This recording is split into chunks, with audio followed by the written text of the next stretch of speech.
Olá, bem-vindo ao podcast Flow Cósmico com Maria Silva e Marco Silveira. Neste episódio vamos analisar os lados científico e espiritualista do planeta Sirius.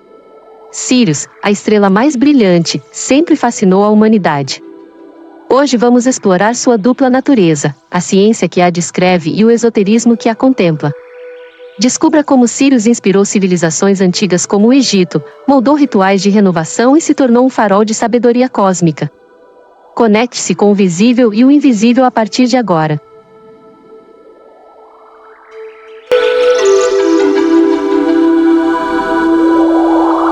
Olá, bem-vindos a mais uma conversa aprofundada. Hoje o nosso foco é Sirius, sabe? Aquela estrela que brilha mais forte no céu noturno. Exato. Impossível não notar, né? Pois é. E a gente está com um material aqui que vai fundo nisso, olhando Sirius tanto pela ciência quanto pelo lado, digamos, mais esotérico. Uma dualidade fascinante. Exatamente. A nossa missão é tentar entender por que essa estrela é tão central para a astronomia moderna, sim, mas também para tantas tradições místicas, né? Principalmente o Egito Antigo. E essa ideia de fluxo cósmico que o material traz, conectado a Sirius, Isso. é muito intrigante. De um lado, ciência pura, um sistema binário, Sirius A brilhando, Sirius B ali escondidinha, super densa, e do outro, um símbolo poderoso, Ísis, energia espiritual. É isso. Ok, então, vamos começar a desempacotar essa história. Pela ciência, então. Além de ser a campeã de brilho, o que mais faz Sirius ser tão especial para os astrônomos? Olha, o brilho, claro, já é um super ponto de partida, é um farol no céu, né? Mas a grande sacada científica que veio depois foi descobrir que ela não tá sozinha. Ah, o sistema binário. Isso, temos Sirius A, que é a estrela que a gente vê. Ela é maior que o nosso Sol umas 2 vezes e bem mais luminosa, tipo umas 25 vezes mais. Uau! E aí, girando em torno dela, tem a companheira, Sirius B. E aí que a ciência fica, assim, muito interessante. Sirius B é uma anã branca. Anã branca, o que isso quer dizer exatamente, nesse caso? Para quem não está tão familiarizado. Imagina o seguinte, Sirius B é o que sobrou do núcleo de uma estrela que um dia foi gigante, talvez até maior que a própria Sirius A, só que ela gastou todo o combustível nuclear dela e colapsou. Colapsou. É. Pensa em pegar uma massa tipo a do nosso Sol e comprimir tudo no volume do tamanho da Terra. A densidade é... Absurda. Nossa... Dá pra imaginar. E justamente por ser tão pequena e emitir pouca luz comparada com a irmã gigante, brilhante, Sirius B é super difícil de observar diretamente. Então, como descobriram? Foi previsto, matematicamente. Por causa de umas tremidinhas, umas perturbações na órbita de Sirius A, décadas antes de conseguirem ver mesmo, lá por 1862. Que demais! Então tem essa dança gravitacional constante entre as duas, como o material fala. Uma brilhante, óbvia, e a outra escondida, densa. Exatamente. E essa dança, além de ser um balé cósmico lindo, né? Permitiu calcular as massas das duas com precisão. Isso é ouro para testar os modelos de como as estrelas evoluem. Faz sentido. E o que eu acho fascinante e onde a ciência meio que encontra um eco no simbolismo que a gente vai ver é como essa estrutura física mesmo, a luz dominante, a parceira oculta, sabe? O visível e o quase invisível pode ser vista como um reflexo de camadas da realidade. Tipo, o tangível e o sutil. Isso, o material que a gente está vendo aponta Sirius como um laboratório incrível para entender matéria extrema, gravidade, mas também sugere que essa dinâmica toda pode espelhar conceitos mais abstratos. E essa ponte pro sutil, bom, acho que ela nos leva direto pro Egito Antigo, né? Onde a relação com Sirius era visceral pelo que o material descreve. Com certeza absoluta. Para os egípcios, Sirius, que eles chamavam de Sopdet ou Sotis, em grego, era muito mais que só a estrela mais brilhante. Era uma deusa, né? A Ísis, uma figura central no panteão deles. Ísis era a mãe divina, esposa de Osíris, mãe de Horus, ligada à fertilidade, magia, cura, proteção, ressurreição. Um pilar mesmo da visão de mundo egípcia. E o material que a gente leu dá um destaque enorme para um evento astronômico específico, a ascensão helíaca de Sírius. Você pode explicar um pouquinho o que é isso e por que era tão vital para eles? Aqui é onde fica realmente interessante. Claro. A ascensão helíaca, pensa assim, Sírius passava um tempo, uns 70 dias mais ou menos, invisível no céu, porque ela estava muito perto do Sol na nossa linha de visão. Ofuscada, digamos. Exato.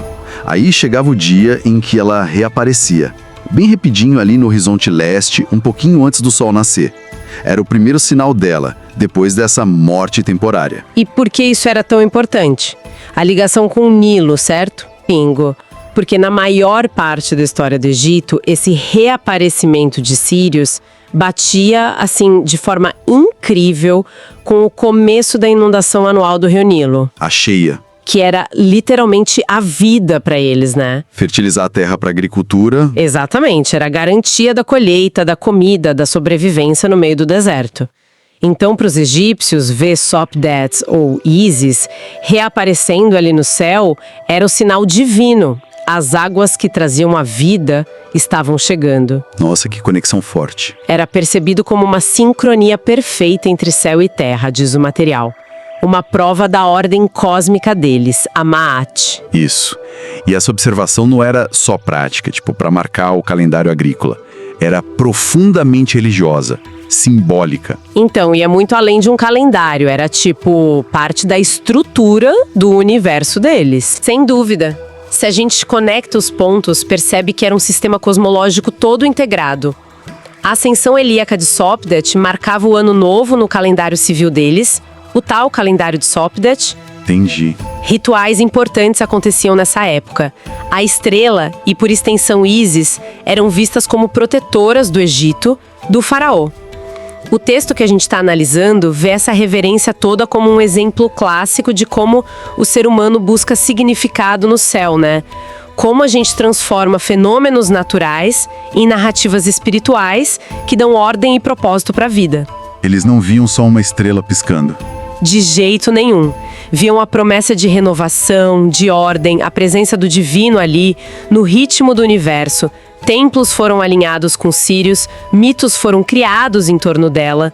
Era um eixo central para eles. Essa conexão egípcia é muito poderosa mesmo. Mas o material indica que a coisa não parou no Egito, né? O simbolismo de Sírius parece que continua em outras tradições, talvez menos conhecidas. Sim, continua. Sírius tem um papel bem significativo em várias tradições esotéricas, místicas. Algumas com raízes antigas, outras mais recentes. E nessas correntes, Sírius muitas vezes é elevada a um status assim ainda mais cósmico. Como assim? Aparecem ideias como Sírius sendo o grande sol central, ou o sol espiritual que estaria por trás do nosso próprio sol. Sol espiritual. O que seria isso nessas tradições? A ideia principal, pelo que o material apresenta, é que Sírius seria uma fonte, uma origem de energias ou de consciência mais elevadas. E que essa fonte influenciaria a evolução espiritual não só da Terra, mas do nosso sistema solar inteiro. Ah, interessante. Não é energia física, então, como a luz e o calor do Sol. Não. É o mais sutil. Frequências, informações, quem sabe impulsos evolutivos. Sírius muitas vezes é chamada de estrela da iniciação. Um portal simbólico, um farol para quem busca despertar espiritual, acessar sabedorias mais profundas, se conectar com uma consciência cósmica maior. Isso levanta uma questão importante, que o material parece tocar de leve. A possibilidade de que a consciência humana, ou a vida aqui, possa ser influenciada por fontes cósmicas além do nosso Sol. É uma ideia bem... fora da caixa da ciência atual, né? Totalmente fora da caixa da ciência convencional. E é aí que essas tradições esotéricas mergulham fundo. Elas propõem que existem, tipo, hierarquias ou redes de consciência no universo. E que estrelas como Sírius teriam um papel-chave nessas redes. E a fonte que a gente leu explora isso. Explora. Apresenta Sírius não só como a estrela binária que a ciência estuda, mas como um centro que emana conhecimento, energia espiritual. A conexão não seria física, tipo viagem espacial, mas pela consciência mesmo, sintonia, ressonância. E como essas tradições dizem que essa sintonia acontece? Se não é por telescópio ou rádio, como alguém acessaria essa suposta energia de Sirius? O material menciona uns símbolos específicos? Sim, menciona. O texto fala de símbolos como a flor da vida. Sabe aquele padrão geométrico, um monte de círculos entrelaçados? Sei, super conhecido. E o olho de Horus, que a gente já viu que vem lá do Egito, ligado à proteção, saúde, mas que aqui talvez ganhe um sentido mais de visão interior ou vigilância cósmica. Faz sentido essa releitura. E o material descreve esses símbolos e outros, tipo mandalas, não como desenhos bonitinhos, mas como mapas, chaves, até antenas. Essa ideia das antenas é bem central nessas visões. A crença aqui, segundo a análise que a gente tem, é que esses padrões geométricos, a tal da geometria sagrada, não são aleatórios. Eles refletiriam algo maior. Isso, refletiriam as estruturas fundamentais da própria realidade, desde o átomo até a galáxia. A flor da vida, por exemplo, conteria as proporções básicas da criação.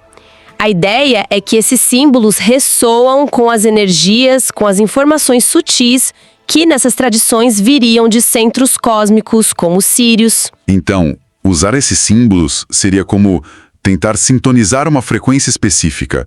A forma do símbolo ajudaria a captar a onda de Sirius. É uma boa analogia. A função deles, nessa perspectiva, vai além de só representar algo. São vistos como linguagens arquetípicas. Acredita-se que olhar para eles, meditar sobre eles, até desenhar, pode ajudar a alinhar a consciência da pessoa com esses padrões universais. Não seria passivo, então, seria uma interação. Isso, um processo de entrar em ressonância. O material fala de um fluxo de informações que transcende o tempo e o espaço. E os símbolos seriam a interface, entende?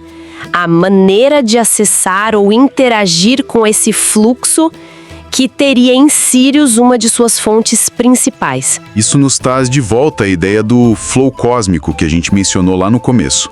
Parece que Sirius, com toda essa complexidade científica e esse peso simbólico todo, é o exemplo perfeito desse conceito no material. Sim, exatamente. Sirius personifica essa confluência. De um lado, a ciência rigorosa, massa, temperatura, composição, a dança orbital precisa de A e B.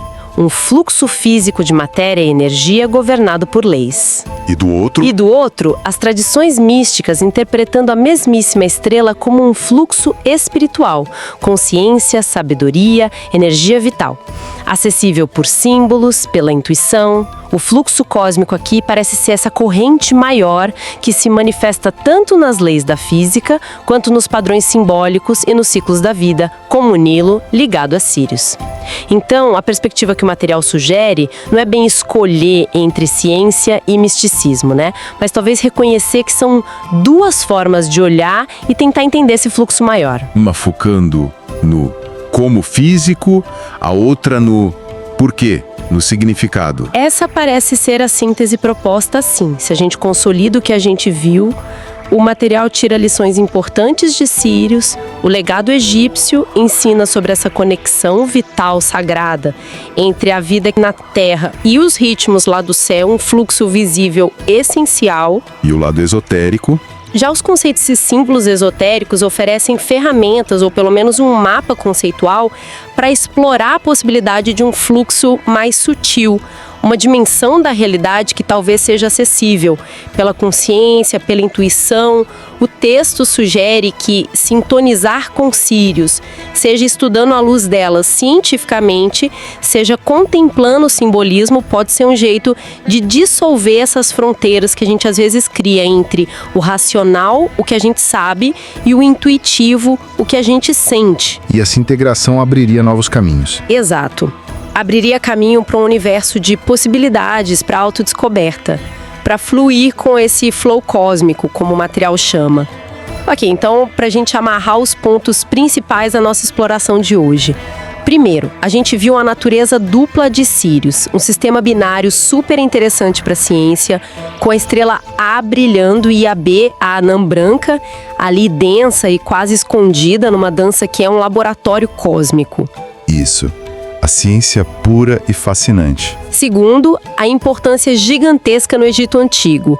Ali ela era Sopdet, a manifestação de Ísis, ligada de um jeito sagrado e vital ao ciclo do Nilo, simbolizando renovação, ordem cósmica. Uma conexão terra-céu fundamental para eles. E terceiro, esse papel que continua em várias tradições esotéricas. Vista como sol espiritual, estrela da iniciação, uma fonte de energias e consciência mais sutis, que talvez possa ser acessada por ressonância com símbolos sagrados, como a flor da vida, o olho de Horus, ferramentas para se conectar a um fluxo maior. E a reflexão final que o material nos deixa é justamente essa ideia de poder entrar em um estado de flow cósmico, não como um ponto de chegada, um destino final, mas como uma jornada contínua de autodescoberta. Uma jornada. Onde explorar o universo lá fora, seja com um telescópio, seja com um símbolo, acaba espelhando e impulsionando a exploração do universo aqui dentro. Se conectar com Sirius, nesse sentido, seria um jeito de participar mais conscientemente desse fluxo todo. Isso deixa a gente com um pensamento final para levar para casa, né? Uma provocação que vem direto das ideias do material. A fonte descreve Sirius como um catalisador para a expansão da consciência e o despertar da intuição. Uma afirmação forte. Muito. E a questão que fica é de que outras maneiras a nossa observação atenta do cosmos, seja pela lente rigorosa da ciência com dados, modelos, ou pela lente simbólica dos mitos, dos arquétipos, pode continuar moldando a nossa percepção da realidade e do nosso potencial interior. Hoje em dia, uma pergunta excelente. Será que, além de Sirius, existem outros faróis por aí? Cósmicos ou simbólicos, talvez menos óbvios que a estrela mais brilhante do céu, mas que também podem guiar essa exploração pessoal? Essa nossa conexão com o grande fluxo do universo? Fica aí a reflexão. E assim, nossa jornada pelo brilho misterioso de Sirius chega ao fim, por enquanto. Que incrível mergulho fizemos hoje, não é mesmo? Da precisão astrofísica de sua dança binária à sabedoria ancestral que a ligou à deusa Ísis e aos ciclos vitais do Nilo. Te espero no próximo episódio.